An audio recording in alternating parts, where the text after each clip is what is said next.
welcome, welcome. Thank you. Thanks for having me. Um, let's see, it is 12:30 Pacific time, so we will start. I have, first of all, Jamie Mantos is on with me. She's my assistant and a voiceover artist herself. So she totally understands this field, and she will be manning questions so Erikka and I can really concentrate on the conversation. So who is Erikka? Erikka is an award-winning voiceover artist, multiple commercial spots, video games, every venue you can imagine.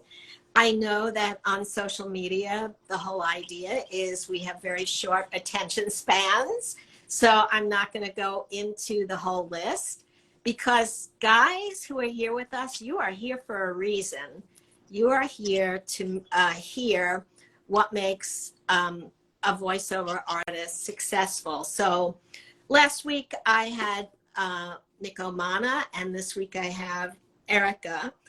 Now, besides Erikka's voiceover career, she's also a manager of software products, programming, and she has 2 teens and a 6-month-old. So all that and successful in voiceover.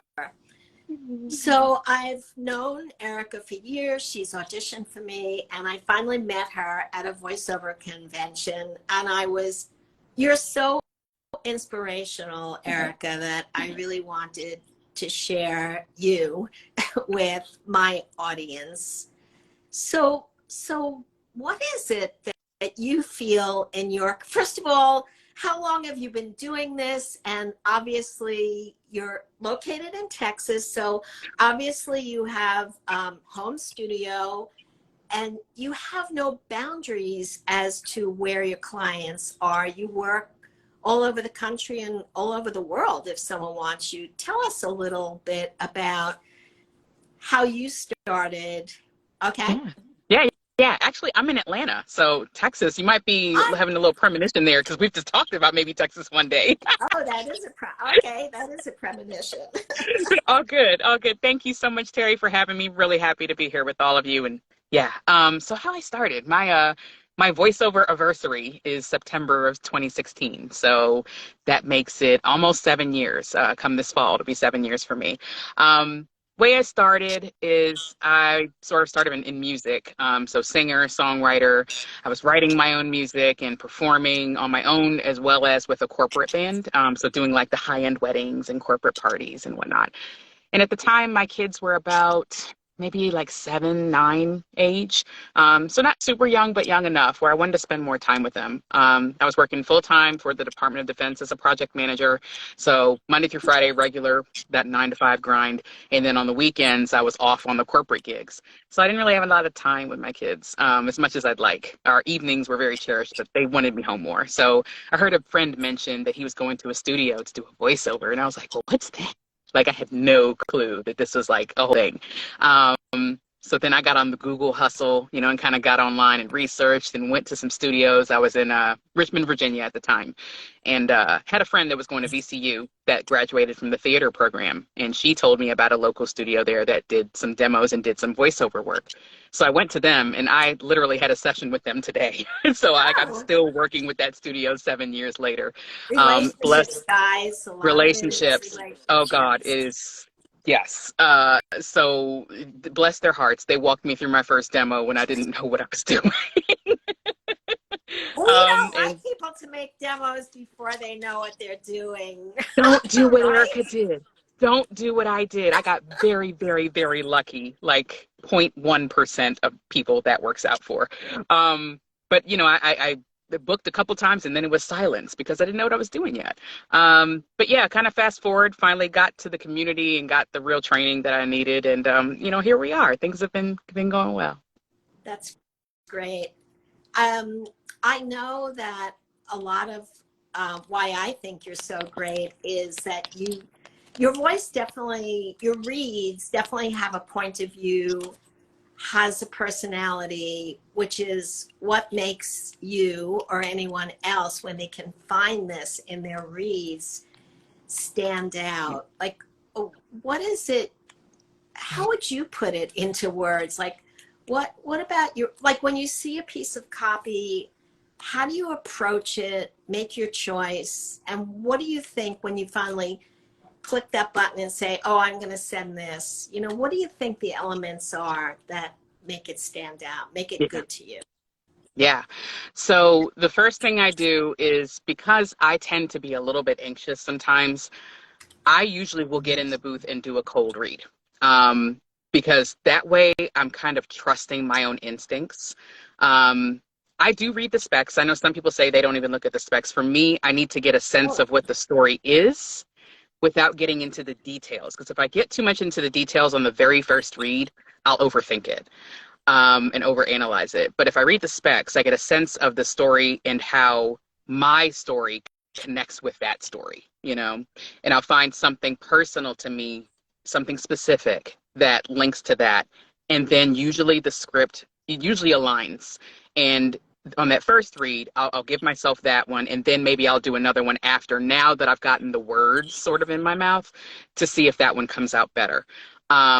If I stumble a lot, then that's sort of a flag to me that I need to step away for a minute. If I really, really stumble and struggle through and I'm having to franken take and put everything together, I usually don't book those. And I know that it was like, yeah, I probably should have yeah. not did that one. Just that's in the line for me. But yeah, my approach is really to find myself in the story, to find a personal story that aligns with it, and to really come at it from a place of emotion rather than sound, which I had to learn over the years. Yeah. Even if the specs are raspy voice, it's like, well, what got me to be raspy like that? Is it a toughness? Is it a, determination, a scrappiness that got me there? Or is it I'm tired? Yeah, that kind of thing. I love that you said that it took you a long time to get you there. Like one of the classes I teach is an intermediate advanced branding.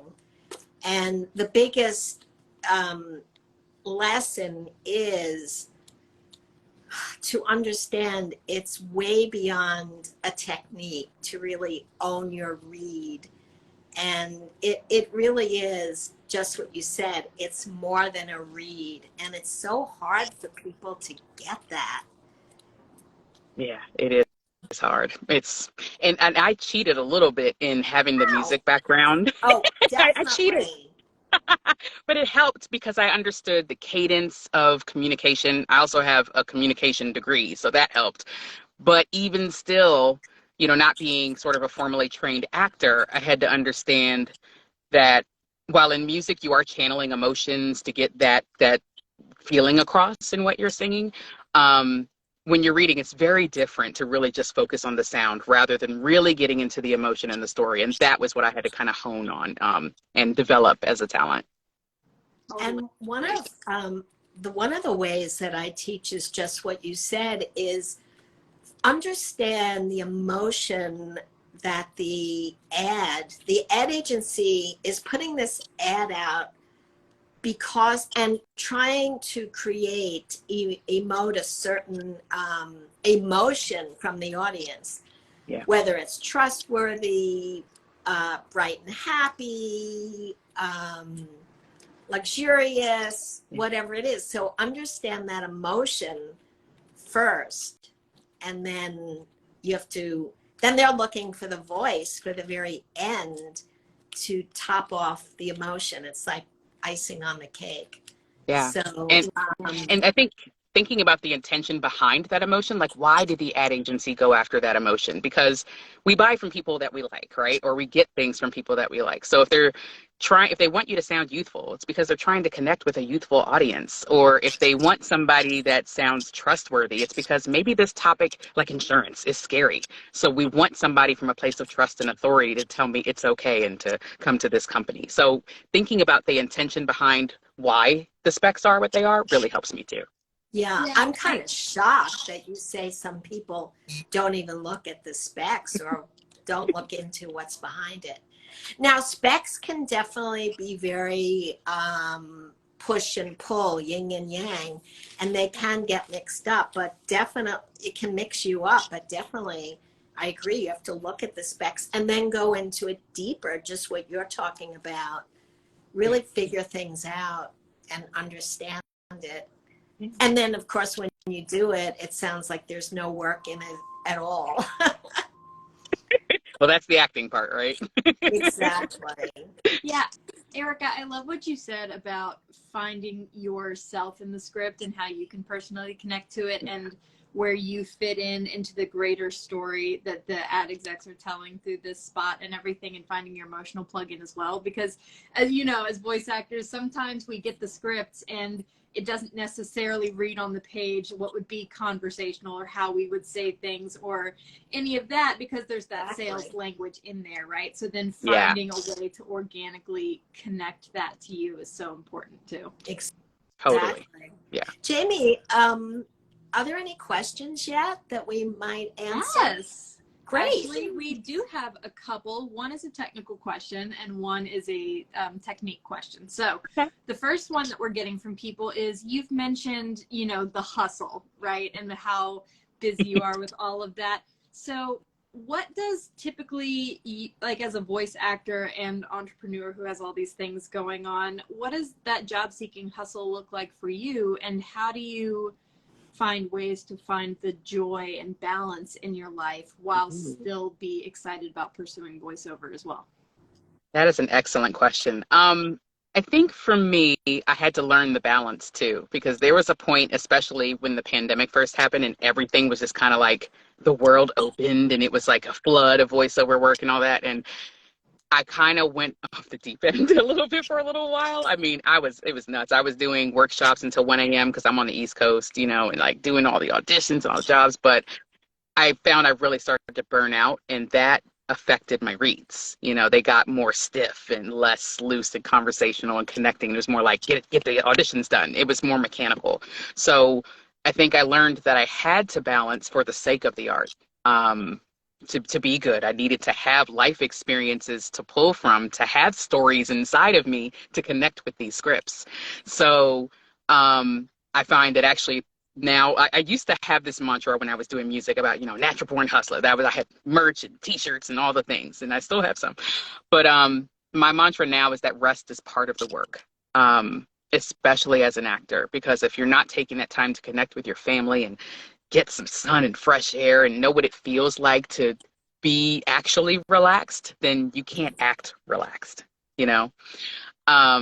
So I think for me, the joy is that I know that I can come in the booth and do my job and have a good time and have fun. Maybe I'll book it, maybe I won't. And then I'm going to go live my life some and bring that into the booth and do it again. So I enjoy voiceover. I really actually enjoy doing this work. So that helps me find the joy. And if I find that I'm not, I know I need to take a break. Yeah, I don't know if I answered the whole question. No, that's amazing. My brain goes on tangents. Another question we're getting from people about knowing your branding and where you fit in the industry as well. I know some people have mentioned, oh, I'm from the South, and so I have a bit of an accent or things like this. And for some types of jobs, that can be really, really helpful, especially if you're auditioning in a local market. And for others, it's nice to be able to dial that up and down as needed, depending on the brand and their requirements, right? So have you had any kind of training either with your vocal coaching or done any kind of accent classes to be able to expand that or hone any natural accents or vocal quirks that you have? And how does that fit into your branding as well? Yeah, that's an excellent question. I was going to start with the branding, but I'll start with the first. So I'm originally from DC, and it was funny because one time I was in the gym sauna and somebody was like, "Are you from DC?" And I was like, "Yeah." And she was like, "I heard it in the accent." I was like, "Really? I thought I got rid of that." But my voice is, my accent's kind of neutral, but some people hear a little bit of the East Coast kind of vibe. But so I think that links into my brand as this sort of like real, raw, the soul.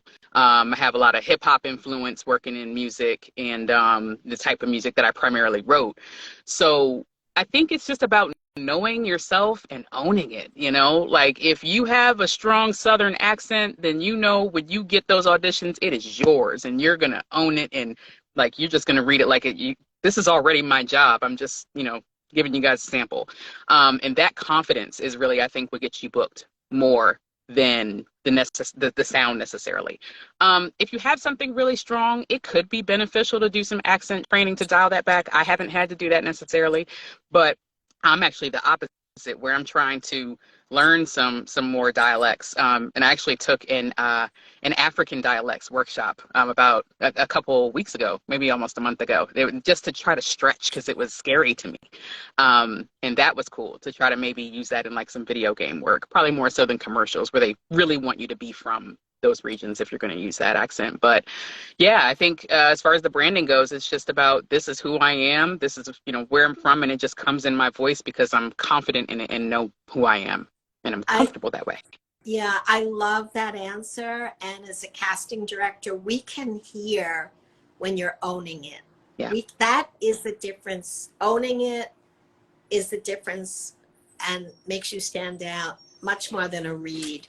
Years ago, the trend, and there's certainly a lot of work in announcers, but we're talking about more of the non-announcer stuff now. And when that first started, it was good enough to sound like a non-announcer, but as the years went by, that's not good enough. The answer is just what Erikka said, is to know who you are, which is, another word is branding, and be it, own it. So I love that you said that. We have a branding workshop coming up. I think there's 2 spots left. Jamie, when you have time, just put it in the chat. Not we, Erikka and I, but yeah, not me. someone else who I teach with. Is there another question that is coming up, Jamie? If not, we'll go on with our chit-chatting. Yes, actually. So this is a great question that I would love to hear a response from both Terry and Erikka from your different points of view. Some people were asking, when it comes to your auditions, how much do you edit and process before you send it in versus raw audio, right? And then is there ever a scenario where you do add little sound effects or, music cues or anything like that? Or is that a general no-no for you? I'll let you answer first, Erikka. I don't add any sound effects or anything. I'll start with that one. You want to give them a blank canvas so that they're making the decision solely on the actor and the performance. I don't try to be a producer or an engineer in that way. As far as like sweetening the audio at all, it depends. I'm actually learning now, and I'm starting to dial back. Where I have a stack where there's a little bit of compression, a little bit of EQ, very slight. But now I'm starting to just normalize, just to make sure that it's loud enough. And even some of those, if it's dynamic enough where the normalizing actually makes the waveform a little bit smaller, I just send it raw. If there's a very like glaring mouth click, because I tend to get clicky, then I'll maybe replace that with some room tone. But yeah, I really try to keep them pretty raw. Terry? And as a casting director, we are looking for raw. Definitely normalize, because every once in a while, from very, very advanced voiceover artists, for some reason they didn't normalize and their reads are like this low and blah, blah, blah. And I have to hone down. I'll get hundreds and hundreds that I have to listen to and select, and so I have to keep honing them down. And so that's a perfect excuse for me to say, okay, that one goes in the no file. So definitely normalize. Other than that, don't edit out. Yes, we don't want to hear breaths or clicks. So I totally agree what you just said, Erikka. Don't edit out the moments. I'm going to call it breaths, but I don't mean, but that moment where a sentence ends, because there's a life there. There, to the person listening, there's an emotional feel to this sentence, and it takes psychologically that moment to register that you're real and that you've said something, where if you edit all of that out and just go click, click, click, click, click, click, click, click, click, like you see on the trending TikToks, that's not good for you, voiceover, and those will go in the trash, in the no file too. Yeah. I love what you said about moments, because yeah, I'm even discerning with the mouth clicks, because sometimes, you know, that moment where you just like, you're like, and you hear the mouth opening, and sometimes I've listened to that and I'm like, you know what, I'm going to leave that in, because it's not like a technical mouth click. It's like an emotional sort of like a moment of thought, and you hear the mouth open to give that thought, and it's natural. And I think you have to, that's part of the creating of the work. It's not just the voice. When we're sending auditions, you know, that's part of the creative to me, is where you edit and where you don't, you know. So yeah, I totally agree with that. And I like the word moments is great. And we're all concerned about IA. And if you make yourself sound so if you edit so clipped with no emotional and nothing, those moments that aren't personalized, you sound like artificial intelligence, and you know, you're just buying into that and helping out with that, and you know, we're all trying to find ways to prove to life, you know, that we need real people. Yeah. Totally. I think it's because a lot of, or like certain voiceover spots that are going to be accompanying picture on television, that's really important too, because sometimes they'll give you the action that'll be playing on the screen with your voiceover. So sometimes they want you to react based on the things that are happening on the screen too. Yeah. And so it's nice to be able to know, absolutely, have those beats and moments and reactions. Yeah. And for those of you, our audience here that we're talking to, we're talking voiceover language. We're talking voiceover moments, which is very different, you know, than if you're doing a scene, an acting scene. So I'm sure most of you who are on with us know that voiceover has its own language and interpretation of what we're saying. You know, a moment is different. Even though it certainly takes acting, it's different than in a dramatic on-camera scene, because that moment would probably be longer on camera because you're watching for a moment the face, which you don't do that in voiceover. And then again, in voiceover, there, you know, comedy clips along faster. And so there, you know, there's different venues in voiceover too. Yeah. And I think what you guys are saying is important too, because that's understanding if you're auditioning for a visual spot versus radio, because you're not going to have so many empty moments in radio because it's just audio. Like, nobody wants to be driving in the car and there's just silence in the middle of a commercial. Like, right. A half second is a long time for an audio ad for silence. Whereas there's a visual going on, you know, there's something else happening that the watcher is digesting. So keeping that in mind, radio versus TV, when you're auditioning, it's different. Absolutely. Absolutely. TV, you're the sidekick. You're supporting the main character, which is the picture. Where radio, you are the principal character. You are painting the picture. So it's much bigger.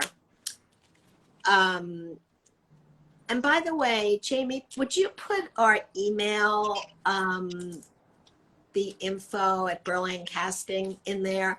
Because if anyone has any questions when they're watching this or playing it back, please email us your questions and we can address them even after this is over. So, yeah, so I put out, as a casting director, I get the breakdown. I have to interpret it from my clients, who are the ones that book you guys. I rewrite the direction from my years of doing this that I believe is clear and precise, and we'll get the read that for you voiceover artists to give to us. And then things happen quickly, and then we receive your reads, and then we have to go through all of them, and it's a whole process, and you are definitely part of the process. It started really with COVID, where everything, all the auditions are self-taped now. And I depend, as a casting director, I depend on you actors. And we are all in this together. We are a community. You can see, Erikka does what she does and auditions for a lot of people.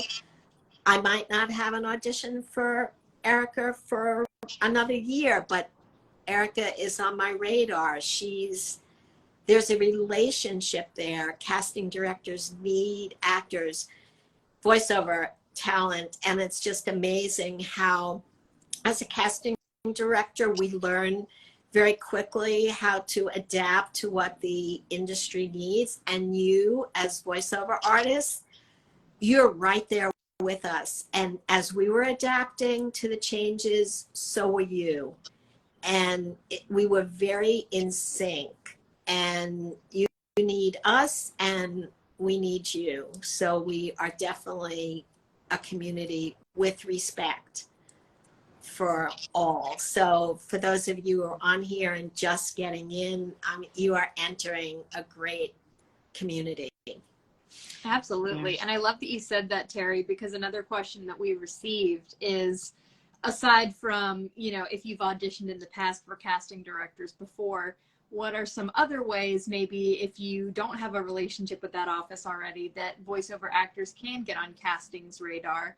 And similarly, Erikka, for you, what are some ways that you stay in contact and communication and build these relationships with different offices as well? I'm going to let Erikka answer that first. Oh, me first. Okay. Yeah, because I think it's more interesting and valuable coming from a successful voiceover artist point of view. Oh, thank you. Honestly, every opportunity I get for someone to hear my voice and to hear me create, I really try to take advantage of everyone. I get an audition from my representation or from maybe SEO or somebody contacting me directly, and I really just try to do my best every time, and as quickly as possible, because I know you guys are under the gun. So other than that, every opportunity I get to meet somebody, I try to establish that relationship, have real conversations. Like, they don't have to all be about voiceover in particular, and just, be a real person, and how are you doing? And, like when we spoke at VO Atlanta. And, I want to say too, that sometimes you're building these relationships and don't even know it. Like when you and I spoke at VO Atlanta, you're like, oh, you're Erikka J, I love your reads. And I was just like, oh, thank you. You heard them? Like, because we don't book everything. It's up to the client at the end of the day. And not every script, every story, every commercial fits everybody. We just can't all book everything. So it was, nice to know. We're being heard, and you have fans out there and you don't even know it, or, casting directors that are like, I can't wait to get one with them. So just continuing to stay positive and put your best foot forward every time, and try not to get down and not submit an audition because, oh, I didn't book this and this, in 2 weeks or whatever. Every opportunity is an interview, and you're auditioning and you're interviewing for that job every time, and to try to approach it with a fresh perspective every time. How do you stay positive when those times, those times that you, and we all, fall into moments that, we're human, that we don't feel positive. What would you suggest to people?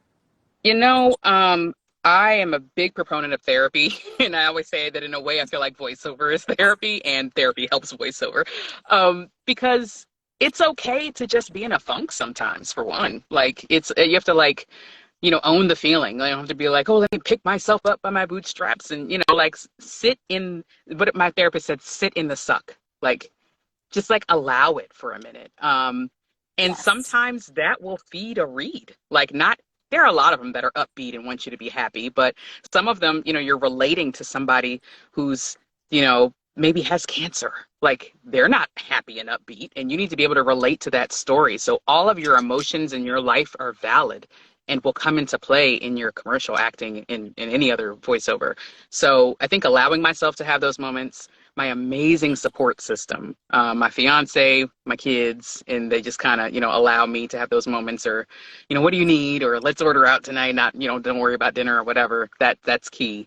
And then just like I said, trying to have the perspective of, every audition is a new opportunity and to start fresh. Like, that was hard, but, all right, next, and just kind of moving on. I think that's how I get through it.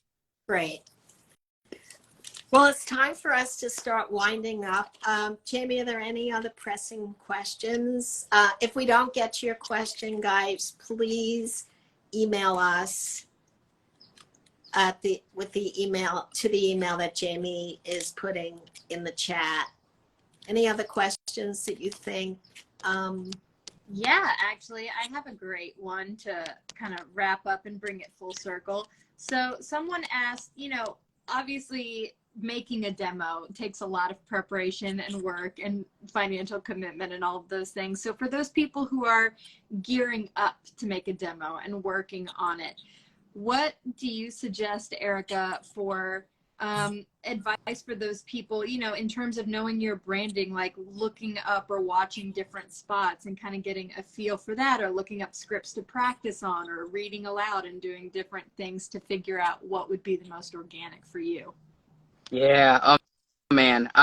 So beyond that, yes, watch commercials, watch TV, and even if you're like gearing up for a commercial demo, I would say watch all types of voiceover. Just to hear what's trending, what people are doing, different styles, what you identify with. So that's, promos for TV shows, watching the actual TV shows, because those are actors, watching movies. One tip I got was, turn on the subtitles and watch the words that were actually on the script versus what the actor says, because a lot of times you'll find that it might be a little different. The actor said something that was in the same feeling and made sense in the context of the scene, but maybe was a little more conversational than the actual script. And I actually saw that in a movie once the other day, and I was like, to my fiance, I was like, oh, there it is, that happened, like, so doing things like that to just sort of understand what voice acting really is and how you're getting into the emotion versus the sound and just the words on the page. Definitely training, like workshops, finding a coach that really you gel with and that, understands your vibe. Yeah, finding practice scripts are all over the place. Gosh, how else do I demo prep? Like I said, really knowing yourself and being confident in who you are, and being able to just stand in that when you're in the booth in front of the microphone and not get microphone voice. I am here now, Yeah. You have to be able to just kind of, just like how we're talking, be able to do that and be the best version of you. And if you have a VO support group, that was the other thing I meant to say. I have my family, but also like a group chat with like 3 other voice actors. That is invaluable, to be able to bounce things off of, get ideas, gripe, or celebrate with, or cry with if you didn't get something. That can help in the demo process too. Well, this just opens it up shamelessly for me to say that next Wednesday, there are 2 spots left for a branding and demo prep workshop that I do teach with someone else. You can get in touch with us through the email. And because you do, and we actually give you homework during the week where you start knowing adjectives of what your voice is through explorations of scripts in class. And then during the week, you actually find ads and you start hearing your voice to those ads. And every week for an additional hour before the class, I'll hone and go over your branding, and it kind of expands and then starts contracting to be very sharp as to your branding. And guys, you're going to change, you know, where you are now is not where you're going to be next year.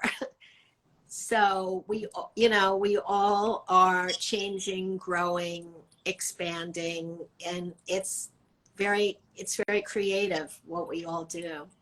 Yeah, and just to follow up on what Terry said, for those of you joining us who have basic knowledge of VO and do want to jump in on one of those 2 spots for our branding class, I've put the link in the chat a couple of times. You can register at www.voiceprintwest.com. You can also register via the link in our Instagram bio. And if you're just getting started in voiceover and all of this sounds great and you want to learn more, we have a shorter 3-week intensive that's a core Kickstart voiceover workshop starting on September 13th that people are already signing up for. So you can also register for that if you're just getting started at the link in our bio. Cool. Erikka, you are an inspiration. You're Thank you. living proof of success. I thank you so much for taking time out of your day and your booth for talking to us. If there's any last things you want to say to any of the voiceover talent listening, please take a moment to do so. And if you feel you're complete, that's okay too. Yeah, thank you so much for having me, Terry, Jamie. This is such an honor. When you asked me, I was like, what? Terry wants me on an IG to talk to people? Like, I talk all day. Now I get to like talk to actual humans and not my microphone. So just thanks for having me. To everybody, just stay in it. You know, sometimes it's hard when, you know, you're not booking what you thought you were going to book, or you know, we're in the booth by ourselves every day doing these auditions, churning them out. Take time sometimes to maybe like go back and kind of tally your wins. You might be doing better than you think, you know. That's something. And I don't mean just dollars, you know, like it could be anything, like how many auditions you did that week. If that's improving, that's a metric that matters, because now you're getting your voice out in front of more people. And like I said, I didn't even know that Terry was like, I love your reads. And I was like, you do? Yay, I didn't know that. Like, so it's nice to get that kind of stuff. So just, yeah, stay at it and go back and tally your wins. You could probably have more than you think. Thank you again so much. Thank you. I look forward to having more for you and hearing more of your reads. Thank you. I look forward to it as well. We'll be Bye, in touch everybody. anyway. Take care. Bye. Bye, everyone. Bye. Thank you.